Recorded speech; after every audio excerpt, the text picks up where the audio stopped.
My father sold my car and used the money for a couch with his new wife. That couch cost them everything. I bought my car with money I'd saved since I was 14, working at a grocery store, then a restaurant, then doing landscaping every summer. It took me 4 years to save $12,000 for a reliable car to get me through college and my first job.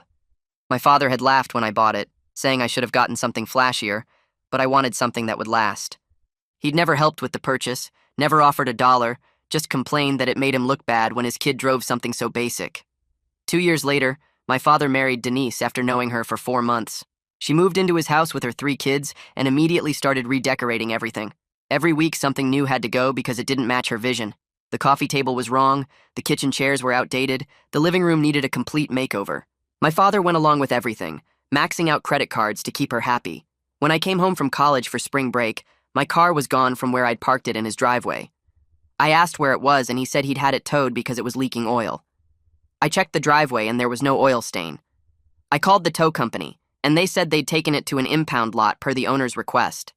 The owner being my father, since I'd made the mistake of putting his name on the title for insurance purposes when I was 18. I went to the impound lot, and they said the car had been marked for auction because the owner had signed it over. My father had sold my car to a wholesale auction for quick cash. When I confronted him, Denise was sitting on their new couch, this massive leather sectional that took up the entire living room. She was running her hands over it, talking about how perfect it was for their new life together. My father said the car was technically his since his name was on the title, and I wasn't using it enough to justify keeping it. I was literally home on break from college where I used it every single day. He said I could use the bus when I got back to school. Denise chimed in that young people were too attached to material things anyway. This woman who demanded new everything was telling me I was materialistic for wanting my own car that I'd paid for. My father said he'd done me a favor because now I wouldn't have to worry about maintenance and insurance. I reminded him I paid my own insurance and had just done all the maintenance over winter break. He said I was being ungrateful for all he'd done for me. He'd done nothing except put his name on a title. Denise said the money from my car had gone to good use, making their home beautiful for their blended family. Her kids, who were all older than me, hadn't contributed anything but were benefiting from my car being sold. They were sitting on the couch my car had paid for, taking photos for their social media about their mom's great taste in furniture. I called my mother crying and she said to let it go, that fighting with my father wasn't worth it. But then she called her brother Vincent, who was a lawyer. Vincent said what my father did was technically legal but morally reprehensible. He also said if I could prove I'd paid for the car entirely myself, I might have a case for theft by conversion. I had every receipt, every bank statement showing my deposits from my jobs, everything proving I'd bought that car myself. Vincent sent my father a letter saying we were prepared to take legal action. My father called, screaming that I was tearing apart his new family over a stupid car. Denise got on the phone saying I was a spoiled brat trying to ruin their happiness. Vincent told me to document everything they said.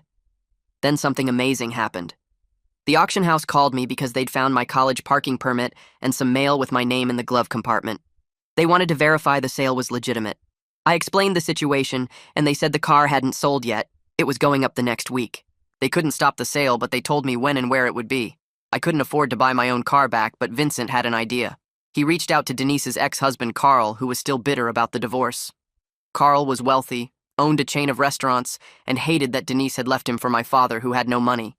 Vincent told Carl about the couch situation, and Carl thought it was hilarious that my father had to sell his kid's car to afford furniture. Carl showed up at the auction and bought my car for $15,000, $3,000 more than it was worth, just to drive up the price. Then he called me and said I could have it back for exactly what I'd originally paid for it, $12,000. But I didn't have $12,000 anymore. Carl said I could work it off at his restaurants over the summer and take the car now. The best part was Carl knew Denise would recognize the car. He made sure to drive it past my father's house a few times before giving it to me. Denise saw it and demanded to know why Carl had my car. When she found out he'd bought it to give back to me, she lost it. She started screaming the second she saw Carl pull up in front of their house with my car. I wasn't there, but my father called me that night, and I could hear her in the background still yelling about it. He sounded tired when he asked me to return the car to keep the peace. I told him no. He said I was tearing apart his marriage over something that was technically his anyway.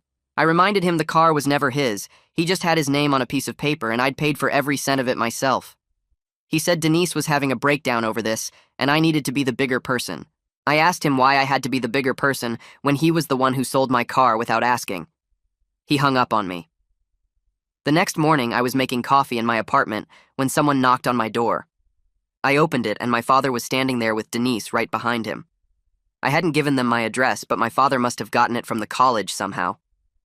Denise pushed past him before I could say anything and walked right into my living room looking around like she was inspecting it. My father followed her in, and I just stood there holding the door open, wondering if I should call someone. Denise started talking about how disrespectful I was being to their new family. She said they'd worked hard to build something beautiful together, and I was trying to destroy it out of spite. My father nodded along with everything she said like he'd practiced this with her in the car. She actually told me I should be grateful they used my car money for something that benefits everyone instead of just me. I asked her how a couch in their house benefits me when I live 2 hours away at college. She said family is about sacrifice and sharing resources. I pointed out that her 3 kids who were all older than me didn't sacrifice anything. My father said this wasn't about them. Denise kept going about how the couch represented their commitment to blending their families and creating a welcoming space. I told her she could have created a welcoming space without stealing my car. She said I was being dramatic and that young people don't understand the value of investing in a home. This woman who'd known my father for less than a year was lecturing me about family values. My father finally spoke up and said, maybe we could work something out where I helped them with some bills and they'd help me get another car eventually. I told them both to leave. Denise said I'd regret burning bridges with my own father. I opened the door wider and waited until they walked out. That weekend, I drove to Carl's restaurant to start working off the $12,000. The place was bigger than I expected, a nice family restaurant with a full bar and an outdoor patio. Carl met me at the back entrance and showed me where to clock in. He introduced me to the kitchen manager who set me up washing dishes and doing prep work. The work was honest and straightforward. Nothing complicated about scrubbing pots and chopping vegetables. Carl came back during my break and told me I could pick up extra shifts if I wanted to pay things off faster and keep some spending money for school. He said his employees got fed before their shifts and the pay was fair. I worked 8 hours that day and my hands were raw by the end, but it felt good to be earning my car back properly. 2 weeks later, my father called while I was studying for finals. He sounded stressed right from the start, talking fast about their credit card payments killing them. He asked if I had any money I could loan them to help get through the month. I reminded him he'd literally just sold my car and spent the money on furniture. He got defensive immediately, saying that was different because Denise needed it for her mental health and their home environment. I asked him how buying a couch was a mental health treatment. He said I wouldn't understand because I'd never been married or had to blend a family. I told him I understood that he'd stolen from his own kid to buy something he couldn't afford. He said he wasn't asking for much, just enough to cover one payment so they didn't get hit with late fees. I told him no, and he called me selfish before hanging up. A few days later, I started seeing posts from Denise's oldest daughter on social media. She was tagging me and stuff about how some people can't let their parents be happy. Her siblings jumped in agreeing with her in the comments. The middle one posted a photo of that stupid couch with a caption about family investments and how some people don't understand sacrifice. The post got dozens of comments from people who had no idea what actually happened. They were all talking about how beautiful the couch looked and how lucky Denise was to have such a supportive family.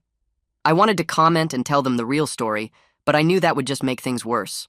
One of Denise's kids shared another post about ungrateful children who think the world revolves around them. I got tagged in that one too. My roommate saw it and asked what was going on. I explained the whole situation and he said I should just block them all. I thought about it, but I wanted to see what they'd post next. Uncle Vincent called me a few days later. He said I could potentially sue for the difference between what my father got for the car at auction and its actual value. He also mentioned emotional distress as another angle. I thought about it for almost a week. The idea of dragging this out in court for years made me tired just thinking about it. I called him back and said I didn't want to do it.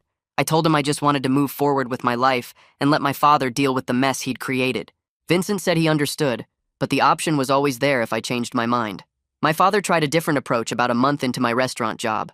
He called and said he was sorry about how things went down. He wanted to make it right by helping me with next semester's textbooks. I waited for the catch because I knew it was coming. He said he'd need me to tell Denise's kids to stop harassing me online first. I asked him why my forgiveness was conditional on making his life easier with his new family. He said it wasn't like that. He just thought if we could all move past this, then everyone would benefit. I told him I wasn't telling Denise's kids to do anything, and I didn't need his help with textbooks. He said I was being stubborn, and that families should be able to forgive each other. I reminded him that families shouldn't steal from each other in the first place. He got quiet for a minute, and then said he'd call me later. He didn't call back for 3 weeks. During a slow shift at the restaurant, Carl came over and leaned against the counter near the dish station. He asked how I was doing with everything, and I said I was managing. He started talking about his marriage to Denise and how she always needed the next new thing to feel happy. He said it started small with clothes and decorations, but then it was always something bigger. A new car, a kitchen remodel, a vacation they couldn't afford. He said watching my father make the same mistakes was like seeing a car crash in slow motion. He told me he bought my car back partly because he knows exactly how Denise operates and wanted to throw a wrench in her plans. He said she'd bleed my father dry within a year and then move on to someone else who could give her what she wanted. I asked him if he thought my father would figure it out. Carl laughed and said some people have to learn things the hard way. My mother called me one night while I was walking back to my apartment from the library. She said she needed to tell me something about my father. She sounded nervous, which wasn't like her. She told me he did similar stuff during their marriage, taking money from her savings for his own purchases without asking. She said once he used $3,000 she'd been saving for a new roof to buy a motorcycle he sold 6 months later. She said she should have warned me when I put his name on the title, but she'd hoped he'd changed. She didn't want to badmouth him to me because she thought parents shouldn't do that. I told her I wished she'd said something earlier. She said she knew that now, but at the time she really believed people could change. I was working a dinner shift the next week when I saw my father and Denise walk in. They got seated at a table in the back corner. I was in the kitchen so they didn't see me, but I could watch them through the window. Denise kept gesturing dramatically with her hands, and my father just sat there looking exhausted. She was talking fast and loud enough that I could hear her voice, even though I couldn't make out the words. At one point she got up and stormed out of the restaurant. My father sat there staring at his plate for at least 10 minutes. Finally, he left money on the table and walked out after her. The server who'd been taking care of their table came back to the kitchen and said they'd barely touched their food. She said the woman had been complaining about everything from the temperature to the music to the wait time, even though they'd only been there 20 minutes. Carl started giving me more responsibility around the 3rd week of working at the restaurant. He pulled me out of the dish pit during a slow Tuesday lunch shift and told me to shadow one of the servers for the rest of the day. The server was this woman named Rita, who'd been working there for 6 years and knew every regular customer by name. She showed me how to balance plates up my arm, how to read a table to know when they needed refills without hovering, and how to deal with difficult customers without losing my cool. By the end of the shift, she told Carl I was a natural, and he moved me to the floor permanently. The tips were way better than dishwashing wages. I started making an extra $100 or $150 a shift on busy nights, which meant I was paying down my car debt faster than I'd expected. Carl kept track of my payments in a little notebook he carried in his shirt pocket, and every week when I handed him cash, he'd write down the amount and tell me my new balance. By mid-June, I'd already paid off almost $4,000 and was feeling like I might actually get ahead of this whole situation. One night after closing, I was wiping down tables when I got a message on Instagram from someone I didn't recognize at first. The profile picture was blurry, and the username was just a bunch of random letters and numbers. I almost deleted it thinking it was spam, but then I saw the message preview mention my father's name. I opened it and saw it was from Denise's middle daughter, the one who'd posted that photo of the couch calling it a family investment. Her message was long and typed like she'd been thinking about it for a while. She said she was sorry for the social media posts and that her mom had basically made her and her siblings post that stuff to show they were a united family. She said things at home were getting really tense because money was tight, and her mom kept buying things they couldn't afford while my father stressed about credit card bills. She said she was starting to realize her mom had a problem with spending and that maybe selling my car had been wrong. I didn't know how to respond, so I just left it on red for a few days while I thought about it. Eventually, I sent back a short message saying I appreciated the apology and that I hoped things got better for her. She replied immediately asking if we could maybe get coffee sometime since we were close in age and she didn't really have anyone to talk to about the whole situation. I told her maybe after things calmed down, which was my polite way of saying probably never. The first week of July, I was working a dinner shift when my phone started buzzing in my locker. We weren't supposed to check phones during shifts, but it kept going off, so I asked Rita to cover my tables for a minute and went back to the break room. I had 7 missed calls from my father and 3 voicemails. The first voicemail was him saying he needed to talk to me as soon as possible. The second one, his voice sounded weird and shaky. The third one, he was crying. I'd never heard my father cry before, not when his own father died, not during the divorce from my mother. Never. I called him back and he answered on the first ring. He told me he'd lost his job that morning. His boss had called him into the office and said his performance had been slipping for months and they were letting him go. My father said he'd been distracted at work because of everything with Denise and the money problems, and now he didn't know what he was going to do. He said unemployment wouldn't cover half their bills and Denise was freaking out about losing their lifestyle. He kept saying everything was falling apart and asking what he should do, like I was supposed to have answers for the mess he'd created. For the first time since this whole thing started, he actually sounded like he regretted what he'd done to me. He didn't say it directly, but I could hear it in his voice. This desperate sadness that made him sound smaller somehow. I told him I had to get back to work, and that he should probably start looking for a new job immediately.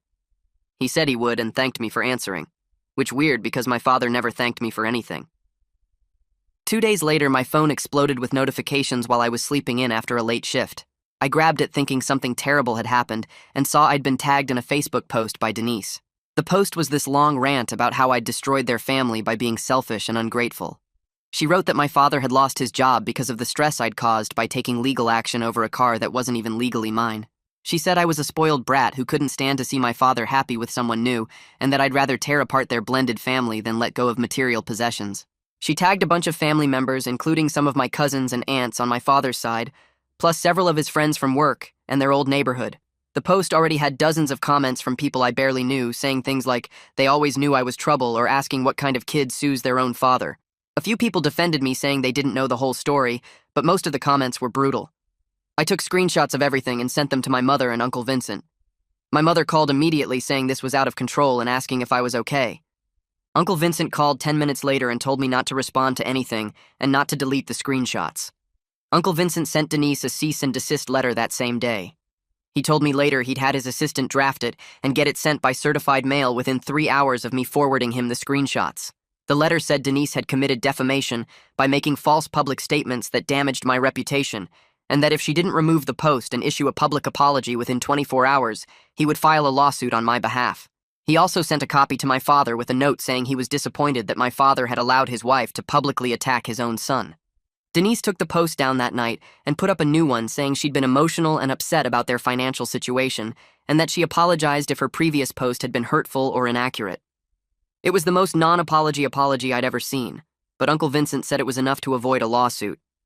He called me the next morning and said this was exactly what legal tools were for, protecting yourself from people who try to destroy your reputation when they're angry. He said knowing when to use those tools and when to let things go was part of being an adult, and that I was learning that lesson earlier than most people. I thanked him for handling it so fast, and he said that's what family does for each other, which made me think about how my father was also supposed to be family, but had let his wife trash me online without saying a word to stop her. Carl pulled me aside during a slow period in mid-July and asked if I had a minute to talk in his office. I thought maybe I'd messed up an order or gotten a customer complaint, but he seemed relaxed when we sat down. He said I'd been doing really good work, and that he'd noticed I was reliable and good with customers, even when things got stressful. He asked if I'd be interested in a permanent part-time position during the school year when I went back to college. He said the money would be decent, and he could work around my class schedule. Plus, if I kept developing my skills, he might move me into a shift supervisor role, which would look good on a resume. I told him I'd have to think about it because I didn't know how demanding my fall classes would be, but honestly, I was already thinking yes. The money would help, and having real job experience in management would be way better than the random campus jobs most of my friends had. Carl said to let him know by the end of summer, and that the offer would stay open. He also mentioned he'd been impressed with how I'd handled everything with my father and Denise, saying a lot of people my age would have fallen apart or gotten bitter, but I'd just kept working and stayed focused. That actually meant something coming from him since he'd been through his own messy divorce with Denise and knew exactly how she operated. My father called again in early August, sounding even worse than before. He said he and Denise were 3 months behind on the mortgage, and his unemployment checks weren't enough to catch up. He said the bank had sent them a notice about foreclosure proceedings, and they might lose the house. Part of me felt bad because he was still my dad and I didn't want him to be homeless. But another part of me kept thinking about that $15,000 leather sectional sitting in their living room, taking up all that space while they couldn't pay their mortgage. I thought about how he'd sold my car without asking, how he'd let Denise trash me on Facebook, how he'd never once actually apologized for any of it.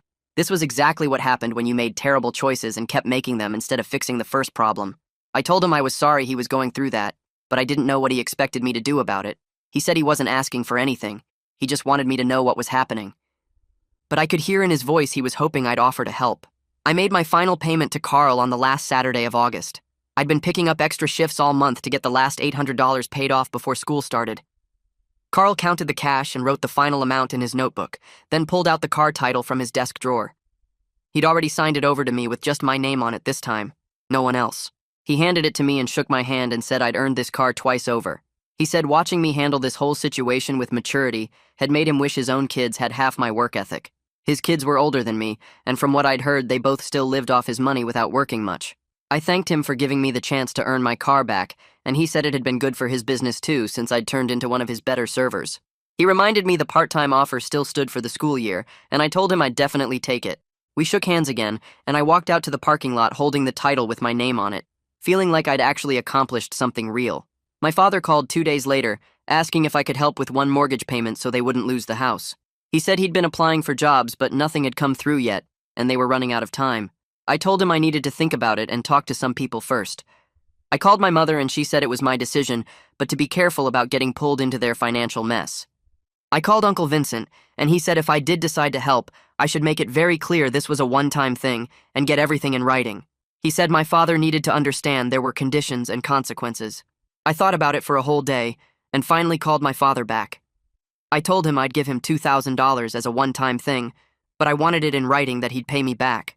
I also told him this was the only help he was getting, and if he or Denise ever came after my car or my money again, I was done completely.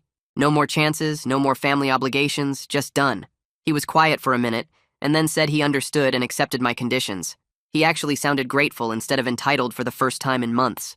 He said he'd made terrible choices trying to keep Denise happy, and that he should have protected my car instead of selling it. It wasn't a complete apology, but it was more accountability than I'd expected from him. I told him I'd bring the money by in a few days, and hung up feeling like maybe something had finally shifted between us, even if it was just a little bit. I drove over to his house 3 days later with the cash in an envelope. My father answered the door looking older somehow, like the last few months had aged him. He invited me in, and I followed him to the kitchen table where he had a handwritten contract ready. It was simple, just stating that I was lending him $2,000 for one mortgage payment, and he'd pay me back in monthly installments of $200 starting in October. He signed it, and I signed it, and I gave him the envelope. He counted the money twice, and then just sat there staring at it for a minute before putting it in his wallet. He thanked me, and said he knew he didn't deserve my help after what he'd done. I told him this was the last time, and he nodded, saying he understood completely. We sat there awkwardly for a few minutes, and then I left, feeling weird about the whole thing, but also like maybe we'd turned some kind of corner. The second week of September, my father called me while I was packing for school. He said he needed to tell me something and asked if I could come over. I drove to his house and found him sitting on the front steps instead of inside. He looked relieved when he saw me, almost lighter somehow. He said he and Denise were separating and she was moving in with her sister the next day. I asked if he was okay, and he said honestly, he felt better than he had in months. He said the constant pressure to spend money they didn't have was destroying him, and he couldn't keep living like that. He needed to figure out his life without someone always demanding more. Her kids were going with her, and he'd be alone in the house for the first time since they got married. I didn't know what to say, so I just sat down next to him on the steps. He said he was sorry again for selling my car and that he'd lost himself trying to make Denise happy. I told him I accepted his apology, but things were different now between us. He said he knew, and that he deserved that. I loaded up my car the next morning with everything I needed for fall semester. The trunk was full of clothes and books and my mini fridge, and the back seat had my desk lamp and printer and all the random stuff you need for a dorm room. I drove the 2 hours back to campus with the windows down and music playing, feeling different from I had in the spring. I had my car back with my name on the title. I had $3,000 in my savings account that I'd earned myself working at Carl's restaurants. I had actual job skills now and a part-time position waiting for me during the school year. The whole situation with my father still hurt when I thought about it, about how he'd betrayed me so easily for a stupid couch. But I also knew I'd stood up for myself when it mattered. I hadn't just let him take my car and get away with it. I'd fought back and won, and that made me feel stronger and more independent than before. The fall semester started and I kept my contact with my father limited. We texted every week or so, just checking in about basic stuff. He got a new job at a warehouse making decent money and was living alone in his house. Denise had taken most of the furniture she'd bought, including that massive couch, which I found funny. My father was sleeping on an air mattress and eating at his kitchen counter because he didn't have a table anymore. He didn't complain about it, though, just mentioned it in passing like it was what he deserved. We talked on the phone maybe twice a month and stuck to safe topics like my classes and his new job. Our relationship wasn't great and probably never would be like it was before, but we'd established clear boundaries about money and respect that didn't exist before. He knew if he ever crossed those lines again, I was done completely, and I think he believed me. Thanksgiving break came around and I drove home to my mother's house. She'd made a big dinner and invited Uncle Vincent and his family. We sat around the table eating and talking about normal stuff, and I realized how much stronger my relationship with my mother had gotten through all this.